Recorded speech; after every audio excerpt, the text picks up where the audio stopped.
सालों पहले वहां एक जमींदार अपने परिवार के साथ रहता था। कहते हैं एक रात अचानक हवेली में आग लगी और पूरा परिवार रहस्यमय तरीके से गायब हो गया। उसके बाद से वो हवेली वीरान पड़ी थी। गांव वाले मानते थे कि वहां छलावा बसता है, एक ऐसा साया जो इंसान के मन की सबसे गहरी इच्छा का रूप धर लेता है और फिर उसे अपने जाल में फंसा लेता है। जिसने भी रात के समय वहां जाने की हिम्मत की, वो या तो बीमार पड़ गया या फिर कभी लौटकर नहीं आया। देवगिरी में आरव नाम का एक युवक रहता था। वो पढ़ा लिखा और समझदार था।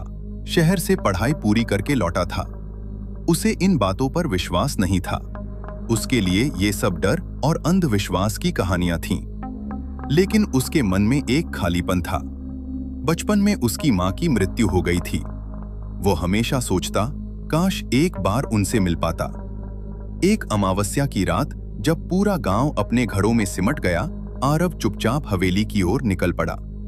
आसमान में चांद नहीं था, बस तारे टिमटिमा रहे थे। हवेली के पास पहुंचते ही उसे लगा जैसे हवा ठंडी और भारी हो गई हो। टूटे हुए फाटक को धक्का देते ही वह चरमराया। अंदर अंधेरा था। दीवारों पर जाले लटक रहे थे। फर्श पर धूल की मोटी परत जमी थी। अचानक ऊपर की मंजिल से कदमों की आहट आई।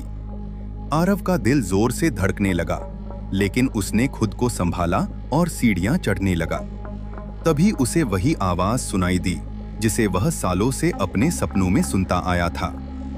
आरव, बेटा। उसके कदम ठिठक गए।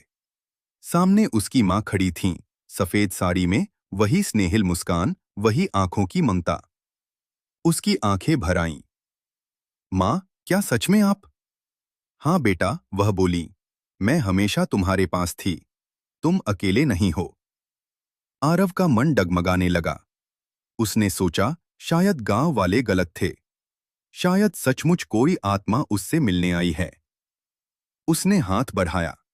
जैसे ही उसकी उंगलियां उस आकृति को छूने वाली थीं, उसकी हथेली में सिहरन दौड़ गई। मां का चेहरा धीरे धीरे बदलने लगा।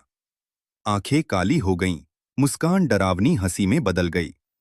सफेद साड़ी काले धुएं में बदल गई और वहां एक विशाल साया खड़ा था। मैं वही हूं जिसे तुम सबसे ज्यादा चाहते हो, साया गरजा।